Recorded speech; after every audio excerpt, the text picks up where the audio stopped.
Sometimes the ability to remain objective in these reviews is a bit challenging, more so just because in a lot of cases you end up with an aircraft or a module that is kind of a one-of-one in its own category, and because it's that one-of-one, it almost entices you to want to ignore a lot of the flaws and just the overall fact that it could be better.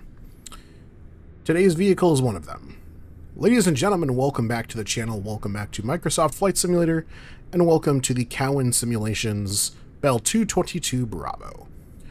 We're going to get into this aircraft, do a full review of it, look at everything outside, starting with textures as always, move our way inside of the rotorcraft, take a look at what we've got going on in there, take a listen to the sounds inside of the cockpit, deal with this starter that seems all the Cowan Simulation rotorcraft, all three of them that I have reviewed. I think I'm 3 out of 4 right now.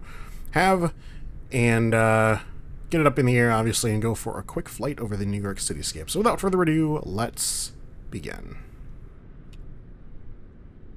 Alrighty, and starting first and foremost with textures, as we always do, we're going to ignore the livery discrepancies you can see on those strips. They're looking rough just because it is a subjective thing. We can easily change the textures on the aircraft, not as much.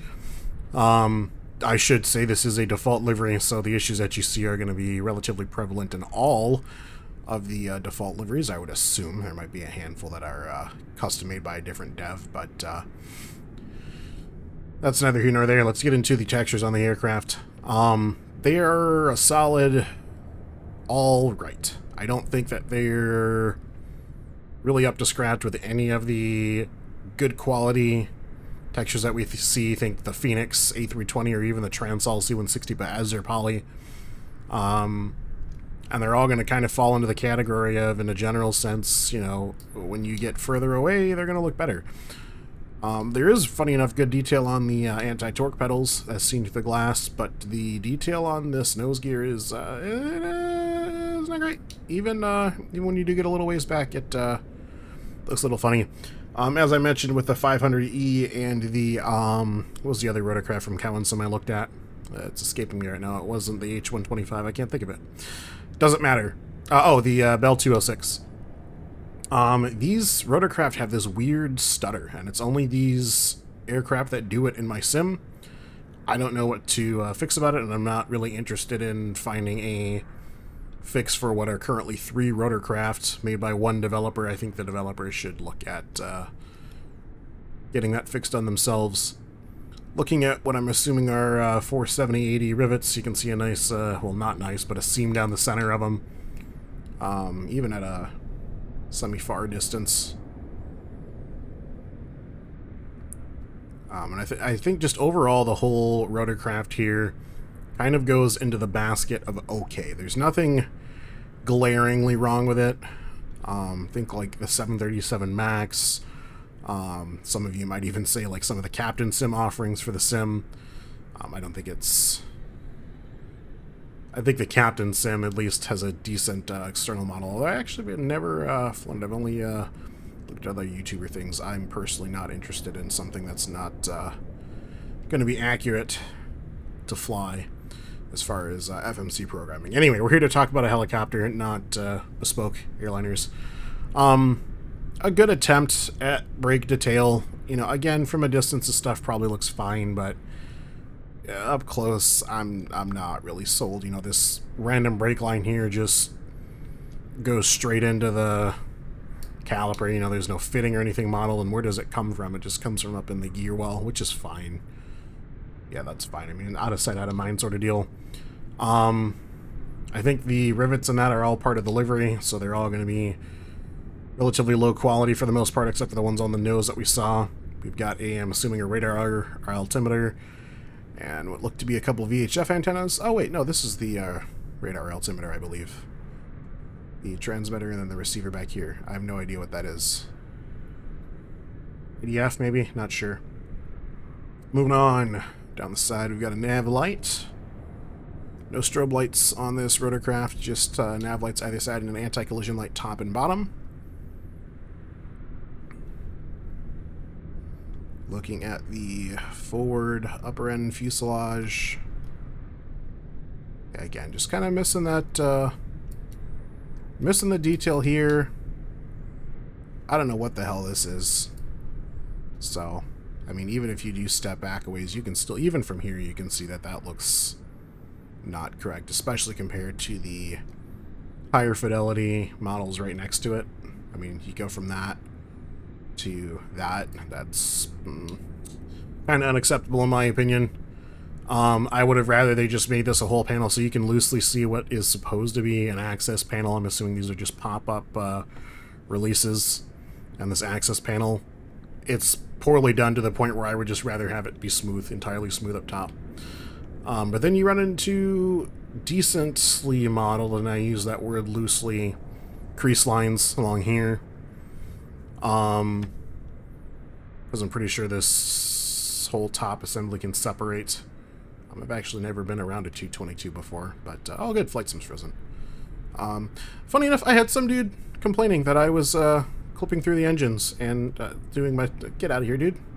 He was like, yeah, I've been flying on something old and ancient since... It's like, okay, cool, go back to that. Some of us care about graphical fidelity. I don't... Okay, so here's what I don't get. Oh, it is a turbine model. Okay. I thought everything we were looking at forward was just like something you wouldn't see. It was like, why does that exist? But if you're looking out of the nacelle, there you go. There's your turbine exhaust. Nothing really on the inlet side, which whatever, that's fine. I will continue to do sample engine tests until the day I quit this channel. I was going to say die, but I'm going to quit this channel well before then, so deal with it. Fuel cab looking okay. You know, if you're not looking for high fidelity textures, or maybe if you're running a lower end machine on lower end graphics with lower resolution than the 1440p I'm doing, then maybe this would work for you. But I can tell you right now, at 1440p, attempting 60 frames, more realistically probably getting 40 to 30 depending on our environment. I don't think this is gonna be worth it. I think there's other helicopter alternatives. But the one thing I was mentioning before about this is that this is a one of one to, yeah, I mean, even looking here, do you guys remember on the 500E all the nice detail they had on the you know, they had like the data tags and that on the rotor head and the data tags throughout the rest of the rotor frame? This just doesn't seem to have that same level of care put into it. The 500E or even the 206. This to me almost seems like a port over. I mean, there's no detail at all in that nav light. This seems to me, so they made these for, I believe it was X-Plane 11 and now 12, and I feel like they just ported over their X-Plane 11 version and made it compatible and work with flight sim at a systems level. And that's the one thing I will give this rotorcraft is systems-wise, it's reasonably modeled. We'll get into those a little bit later, but as far as textures go, I am not really satisfied. You can disagree, obviously. That's your right to do so. But looking at this objectively, I can't sign off. I mean, these grates here, I would rather these just not exist versus having this slapped onto the side with these non-symmetrical, uneven size and shape. Are these supposed to be like rivet dimples? I don't know. And then again, you end up, so you've got like this handle here, this nice chrome handle, that actually looks pretty decent. It's not great, but it looks pretty decent. Next to stuff like this, not winning me over for sure. No detail on the, or I should say no 3D modeling on these. These would all be vented, or little grates. I'm assuming for cooling of the various accessories and whatnot on the rotorcraft, but they're just shitty 2D texture. Guess we'll continue down the empennage. There's no lighting on the side tail fins. That is correct for the 222. And then getting into the bottom, anti-collision light. Again, there's just nothing there. It's not very well modeled in its current state, in my opinion. That's what this video is. Anyway. Tail rudder, it looks fine. I've got no major complaints. I could nitpick some stuff and say that the texture on this supporting section for the anti-torque inputs looks like trash, but I do like the detail on the bolts there, so I guess that cancels out.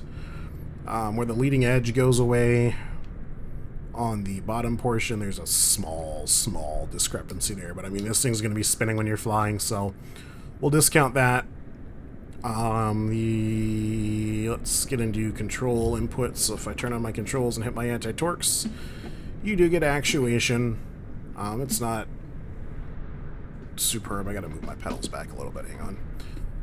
It's not superb. So like if you look at the little ball cube here, you can see it kind of moves off of its my drone camera speed's reset. That's always great. And why is it no clipping so early? So yeah, there's actually no detail there, which whatever, that's fine. So that is the tail rotor. Continue up the... Is this supposed to be chrome? Why is it reflecting like your chrome? Is that just sun glint on the trim tabs? It's fine. And the tail of the rotorcraft. Got it. Again, got those trim tabs hanging off either side. Again, just a little bit lack of detail. You'd be able to see this better if this was a split livery on the tail, but you can just see there's obvious multiple panels all making this up. If you look at the cloud reflection, you can really kind of see it. So you've got the one strip here, the one strip here, the one, you know, so it just kind of overall just not great. Let's take a look at the main rotor head and see what it's got going. What is... Alright, we're going to give Cowan Simulation the benefit of the doubt, and that I don't know much about this rotorcraft, and assume that this gigantic fucking rectangle right here that goes to there is part of some really elaborate anti-icing system on the rotor head, and that it's not just this silver leading edge. Maybe it's got a boot that runs from just behind the heated leading edge to the trailing edge that I don't know about. We're gonna let that go and assume that it's not a graphical glitch that seems to change as I move around the rotor. Yep, that's so we'll just assume that it is 100%. Yeah, and you can really see it from this angle. I don't know what's going on with that, but we'll let that go.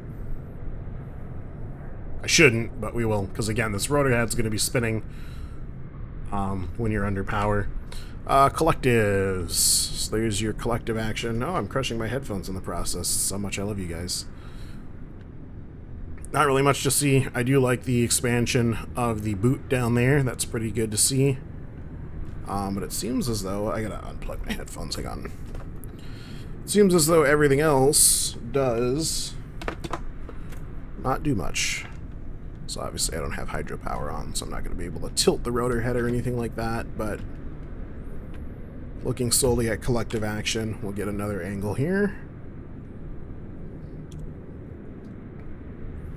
It's animated enough. I mean, this thing's going to be spinning at however many hundreds, if not thousands of RPMs. It'll be fine. So let's hop inside of the cockpit, take a look at what's going on in there, and continue our tour around the Bell 222. Forgot about this pitot tube. Look at that. That's pretty good. There we go. Pitot tube, best part. Anyway, let's go inside. So inside of the cabin of the 222 now, it's a lot of rinse and repeat of the same stuff I said before.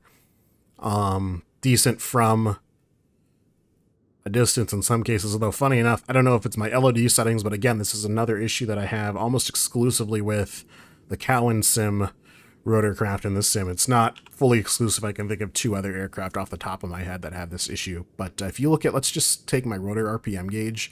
Let me see if that's coming through on the recording. Hang on. No, it looks okay on the recording. So you're going to...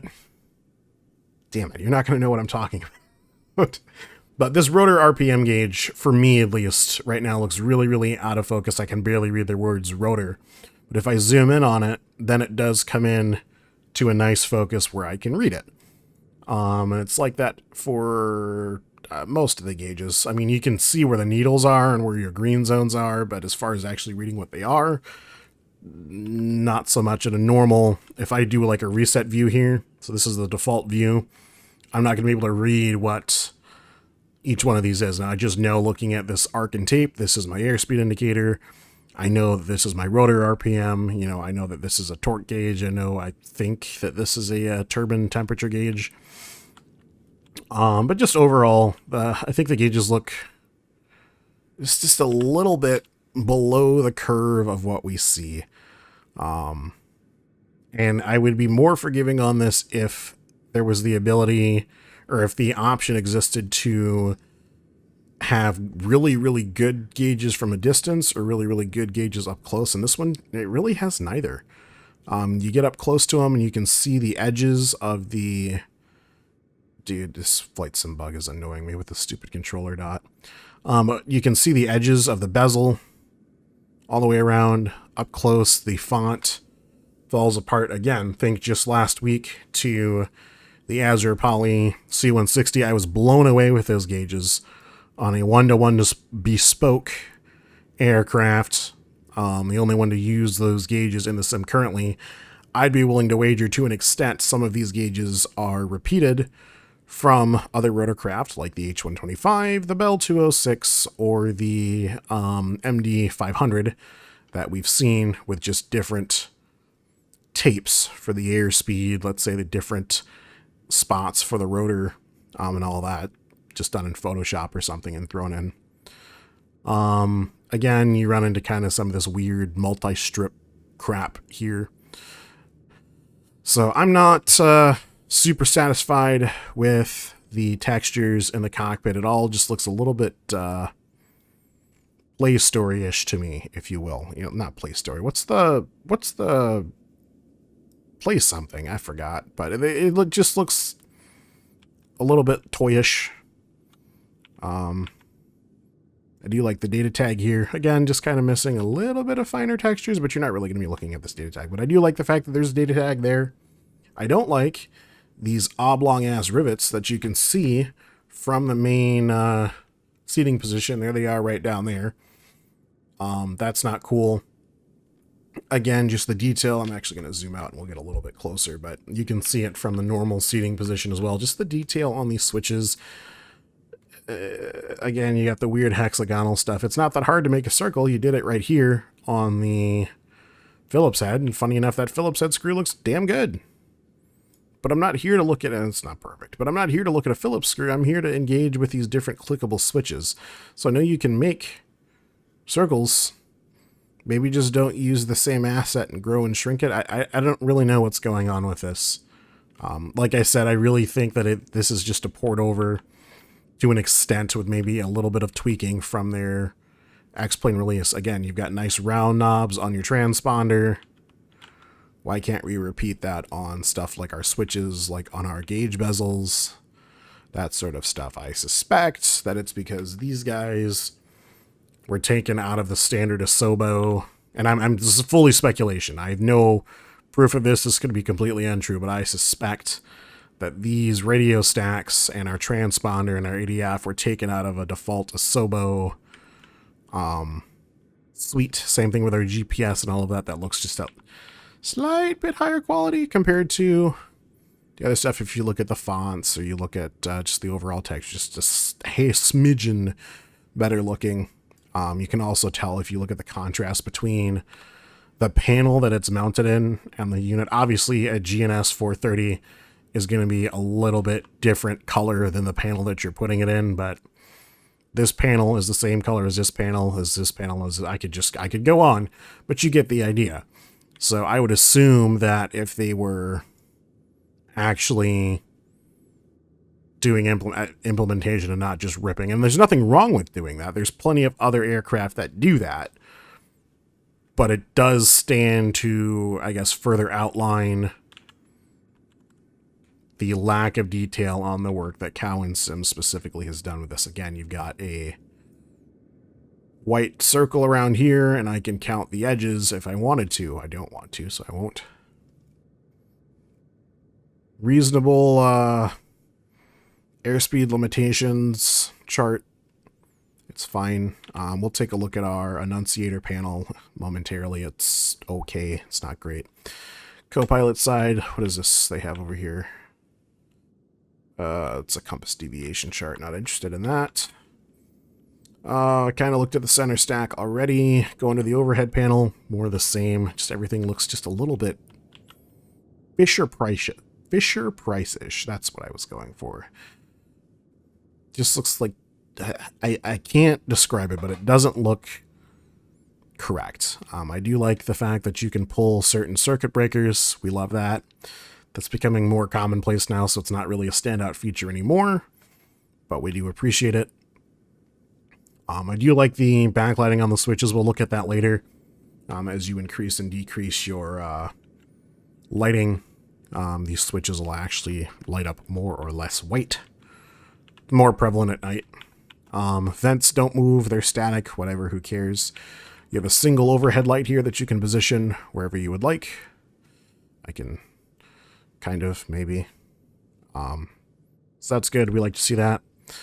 Moving aft into the aft cabin, there are 4 abreast seating, but I can only fit 2 people based on the load chart. So if I go, let's go outside here for just a quick second.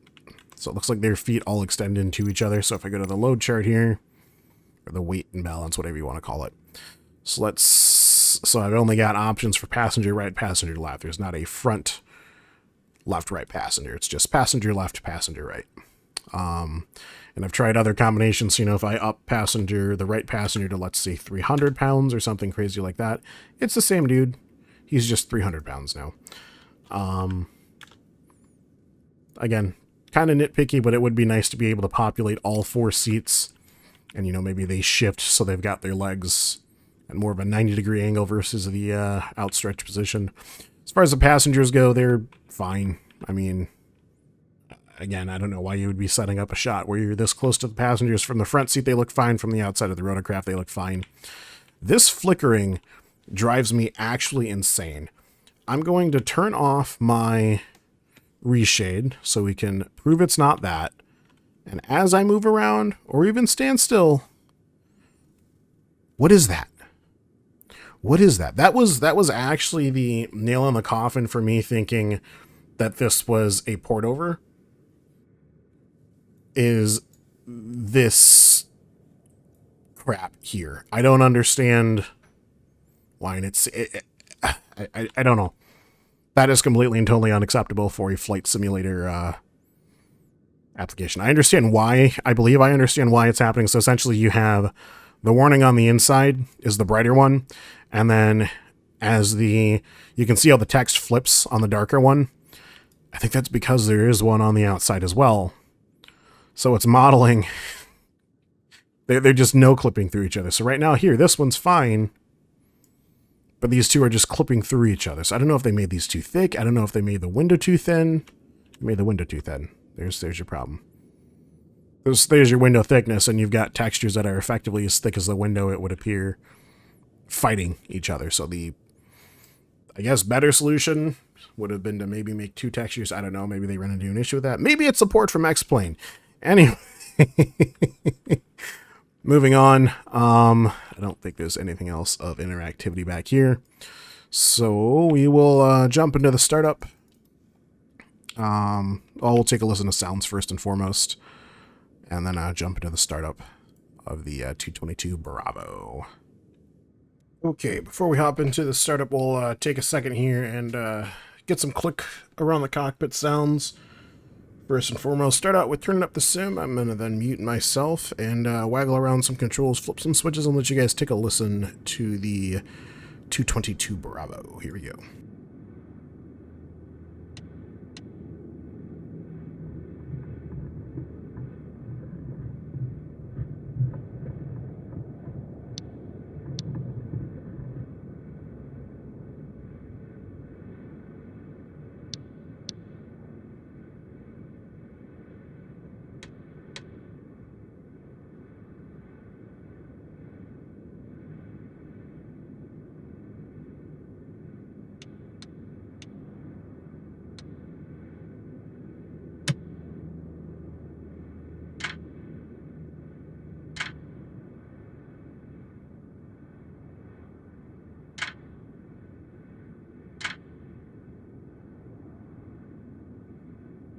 So, a very okay... Gotta bring my levels back. Very okay, soundscape. Nothing, particularly great if you ask me, but I think it'll get the job done. We'll hop into a startup next. I don't know how to reset the idle over here that I moved into the on condition for that clickety-click. I don't know. Do I need... Actually, let's see here. Can I just do it with battery power? Can. Sweet. So yeah, we will run straight into a startup then, actually. Let's go overhead panel here. Hit the fuel primer, get our position and anti-collision lights. Hey, flight sim, I'm over this. Stop. Turn on our fasten seatbelts. No smoking signs. Everything else should be good. Fuel prime will open up the fuel valve. Leave that as it is. And it looks like we're going to start our right-hand side engine first, engine number 2 first. So in the center panel here, actually really quick, let's do a test of the annunciator panel. I said we'd look at that. So you've got 2 modes, bright and dim, with your oval-shaped toggle switch. If you want to test them, you can, in both bright and dim. Anyway, we're going to go ahead and start engine 2. See, oil pressure's coming up. There's rotor rotation, just a little bit, and use at 10. We're going to move our throttle into the idle detent. Like so. So that'll start throwing fuel in. See engine RPM's increasing, rotor RPM's coming up as well.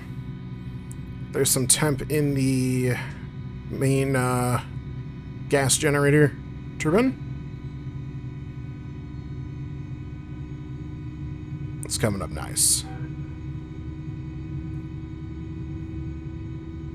And that should be startup complete. We're right at the threshold for generator. So let's come over to our generator 2, turn that on. And then we're going to repeat the process. Open up the cover for the fuel valve, and then we're going to turn on the crossfeed and the fuel primer and the fuel pump. Come down to our center stack here. Hit start engine 1. Oil pressure's on the rise. Engine's already pretty much at its good rotation speed because it's cross-driven by the other engine right now. Into the idle detent.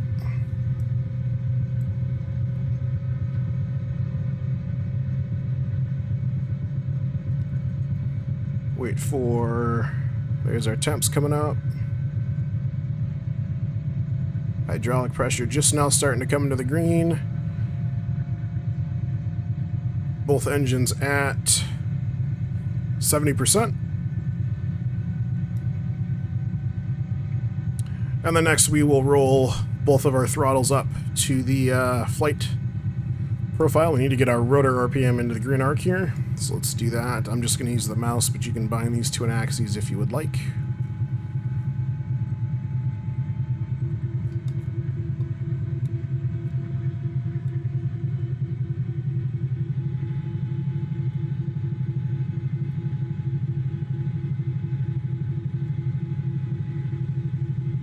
Alright, and generator 1 can come on. Fuel primes can come off. There's some morons shooting fireworks, even though it's still light outside.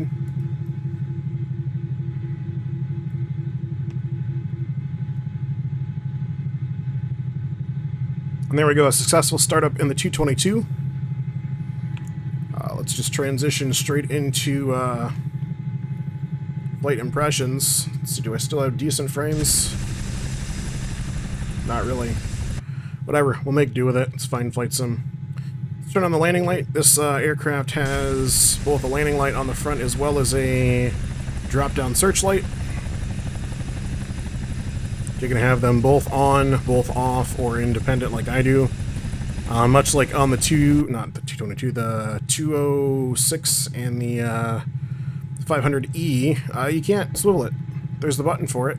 Doesn't do anything, so that sucks. Let's do our trims. That should be good. We'll set auto trim because I'm feeling lazy today. Alright, park brake off. And then because this is a wheeled aircraft, and if you look at the main rudder head, it's canted just ever so slightly already forward. So you don't need to do any cyclic inputs or anything, you just need to add a little bit of collective. And the aircraft should lift and roll forward. There we go. We give a little bit of right or left anti-torque as well, so we clear this Hobart start cart here.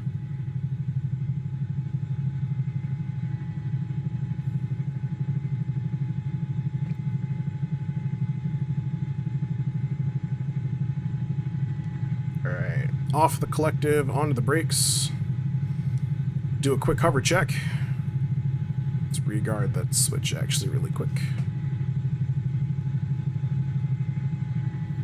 Alright, quick hover check. So I'm going to go a little bit aft on the cyclic. And then obviously we're going to add our anti-torque in as well.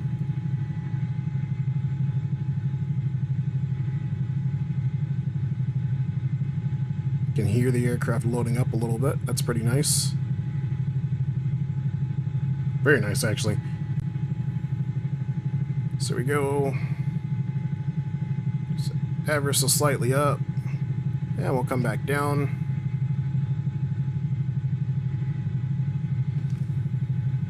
Alright, good hover check. Let's turn on the environmental system and our ADIs. And we should be good to fly. Let's go, where's my blower? Cabin light. Go pilot vent. And my vent. Open up my vent a little bit. Less. There are also wipers. I'm sure you've noticed. Your switch for that's right here. You have low and high. Just like with your standard flight sim stuff, there's no special texture like on the Phoenix or anything like that. These do not clear rain. We're still waiting on a Sobo for that. That's probably going to be a Flight Sim 2024 thing, if ever. So just a visual thing to have them sweeping across your windshield. You're still going to have stagnant droplets, but that's okay. Let's get the 222 airborne again.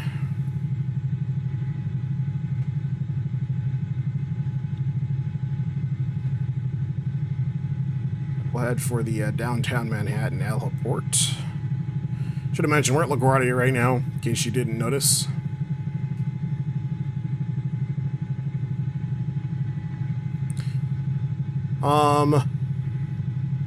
So something I'm not sure if this is realistic on the 222 or not. Hello, frames. Goodbye, I guess, actually.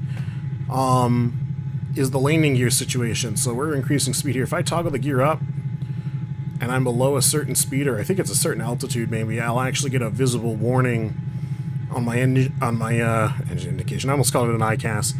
On my annunciator panel. That my gear aren't down. So I'm not sure if that's altitude or speed related. It's usually once I'm either really low, really fast, or usually both, because that's just generally how I tend to fly. Because that's the fun way to fly. So, so if you do get that, just know that it's one of those two parameters. I guess we can test it out once we touch down at our final destination here. But this does have retracts. So, no doors on the main gear. That is true to the 222. There are no doors on the mains.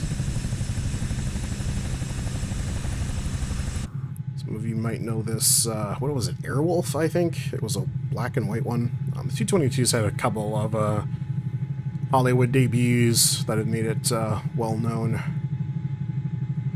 Don't see a whole lot of them out in the wild nowadays, though, which is unfortunate. It was a very unique helicopter. It's kind of fit the luxury helicopter niche before it was huge. And if I remember correctly, this was prohibitively expensive compared to something like the 206 Jet Ranger. So I don't think it ever really caught on too much compared to like the 206 or something else. It's a shame. Big twin rotor helicopter gives you that distinct thumpy sound in the main rotor. Kind of like the UH-60 is known for. UH-60. The UH-1 is known for. We're not going to test it out, but just like with the 500E and the 206 from Cowan Sim, and I believe the H125, looking at other YouTubers' reviews, there is no VRS in this, so you can fly it pretty ham-fisted into descents and that sort of thing, which is a bummer, but, you know, maybe it's, again, something for a later date.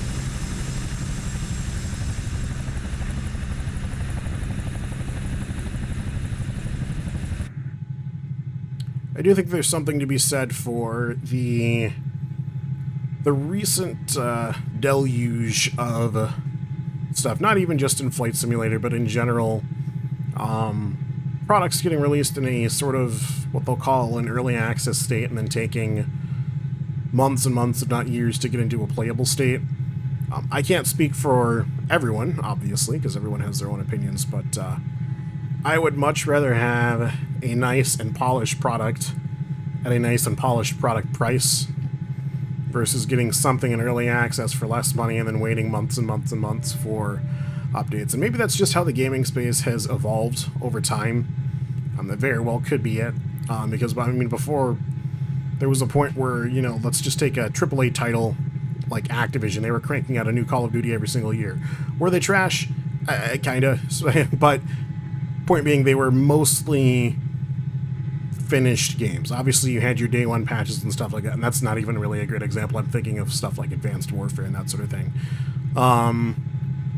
But, you know, even stepping outside of flight simulation, think like your Battlefield 2042 releases. And I know Battlefield 4 and Battlefield 3 had lots of game-breaking bugs. Geez, why can't I talk today? Game-breaking bugs at their initial releases as well. But I heard a lot of feedback on my F15E review. That thing has been in the works for over 10 years. I think someone tracked it back to like 13 to 15 years since its initial announcement. You know, maybe they hadn't started work on it then, I'm not sure. But from the announcement, you know, you're talking over a decade until an early access release, and then the early access release, it's not bad, but it's very, very poorly optimized. And it's not just me saying that. There's quite a few other folks. I mean, it's a good module, don't get me wrong. But what you end up doing, in my opinion, with a lot of these early access release deals is you end up creating a lot of hype for them. And not to say this wouldn't be the case with a full release either, but you end up making a lot of hype for them. And then when they come out, the excuse is always, oh, well, it's early access. Yeah, it's not finished or good because it's still early access. Give it time, give it time, give it time. And my question is, how much time do we need to give for something? Or, you know, if you're talking true early access, maybe make it, you know, what we used to see for early access prices. I'm not sure how many of you guys play nil simulators or anything. Holy crap, I fly so much better when I'm talking. I brought this thing, I was bitching about games. That's hilarious. Anyway, I don't know if you guys play Squad or not, but Squad was like single digits in early access. And you know, now it's a very full-fledged game. It was very basic, very bare bones, but it for the most part worked. But anyway, I'm getting on to rants now. Let's get back to the helicopter. So you saw we brought it into the New York City helipad here. Minimal issues. We'll get it up one more time, and then we'll go over to the Statue of Liberty. We'll do an orbit around there, just so we can see what parameter it is that's causing the gear up warning that I get. So let's take off one more time.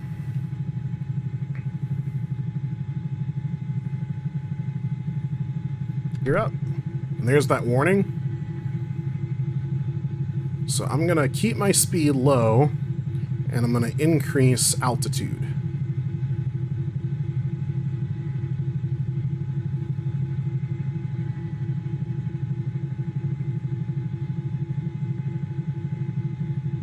it doesn't look to be altitude. Let's decrease our altitude.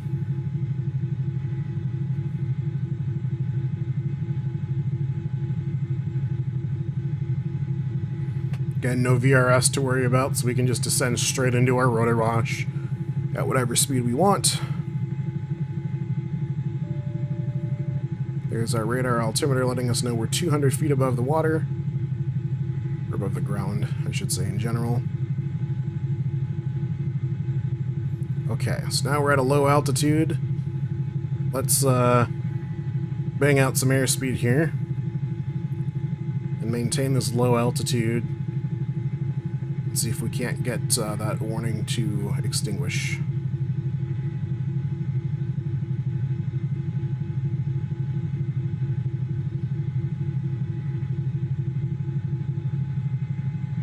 So yeah, it does appear to be airspeed triggered. 60 knots maybe, so if I slow again below 60.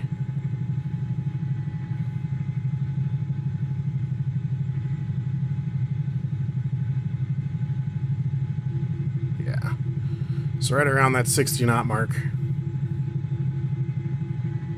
Just for full transparency's sake, get up to a higher altitude again. A low speed. Then we'll dump the nose. Get a whole bunch of airspeed here. Watching the airspeed indicator.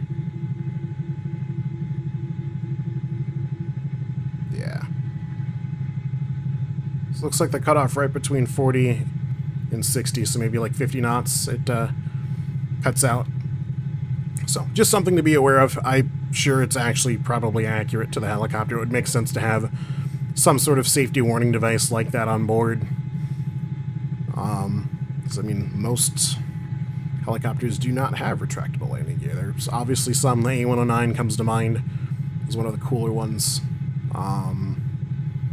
There's an Augusta Westland military one that has retracts. I mean, they exist, but I'd be willing to wager if you were to compare non-retracting versus retracting gear or skid, if that's even a thing, helicopters, you're going to have a lot more without retracts versus with, because it's a ratio of speed that the rotorcraft can get to. We're obviously allowed to get pretty damn fast here. We've got up to about 150 knots that we can get to in this versus what was the 500E? I don't remember, but it was a little bit slower than 140. Same thing for the 206. I think the 206 topped out at about 120. So we're allowed a little bit more speed. So it's a speed to weight ratio consideration in any vehicle. So that's why, you know, trying to think of like a Cessna 182 versus a 182 RG, right? That aircraft, if I remember correctly, falls right on the threshold. The 182 airframe falls right on the threshold of usability versus the added weight. So you're adding weight with the retract system. Is that added weight going to be detrimental to your ability to get good cruise mileage, or is the reduced drag plus the added weight going to be worth it? Or do you just put wheel pants on the thing and call it a day like the normal 182 did? But that's why there's not a 172. There actually might be a 172 RG. I'm not entirely sure. Someone will have to let me know in the car. We're short. I tried to just talk my way through it again. It didn't work. I was going for that closest helipad. Let's, I guess, aim for it again. While there's seagulls overhead, and my frame rate is absolutely tanking. Oh yeah, I haven't done my obligatory "I'm not a rotorcraft pilot" speech yet. Well, I'm not. Never have been, never will be. So, while I do suck at flying helicopters, I at least admit it and own up to it. But that is the Cowan Simulations 222 Bravo. Available in all your Flight Sim stores. Well, not all of them probably, but most of them. I ended up getting this on sale from Orbix, which is why I have it. Would I recommend it on anything other than that for sale price? Probably not, if I'm being honest. I just think there's better options out there for vehicles. Now, if you're looking, and this is where my original comment came in earlier, of if you're looking for specifically a retractable landing gear, passenger or medical, because there's different configurations, just like we saw on the Cowan sims, or the other Cowan sims, you can, you know, put a medical bed back there and crap. Then this is really your only option, which in that case, yes, it does become worth it, but it's worth it because there's no other competition for it out there, I guess. So that is, those are my concluding thoughts, I guess, for this rotorcraft. Would I recommend this over any of the other Cowan sims? Absolutely not. I think you'd be better off getting, if I had to go with a Cowan sim, maybe the 500E. No, we'll go to, I don't know, any of them. Like, I don't know. This isn't a bad rotorcraft, but it's definitely in need of a little bit of work before it gets my good grace seal. But that's just my opinion. What do you guys think? Let me know in the comments down below. That is going to do it for this video, you guys. Thank you very much for watching. I do dearly appreciate it, and I will see you in the next one. And as always, take it easy.